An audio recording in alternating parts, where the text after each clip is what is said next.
মাঠে মাঠে আলু আবাদে ব্যস্ত কৃষক। কেউ আগাছা পরিষ্কার করছেন, কেউ বা ছিটাচ্ছেন সার।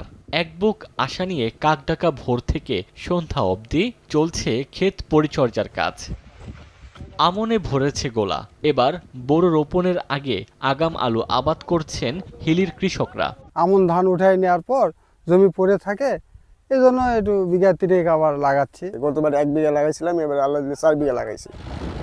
কৃষকরা বলছেন আলুর বীজের পাশাপাশি পাল্লা দিয়ে বাড়ছে সার কীটনাশকের দাম, বাড়তি শ্রমিকের মজুরিও। প্রতিকূলতা সত্ত্বেও আলুর আবাদ বাড়াতে আগ্রহী স্থানীয়রা। বীজের দাম তো খুব বেশি, বীজ পাওয়া যাচ্ছে না ঠিক মতো, আবার সারের দামও তো খুব বেশি। সারের দাম বেশি, বীজের দাম বেশি, বুঝছেন।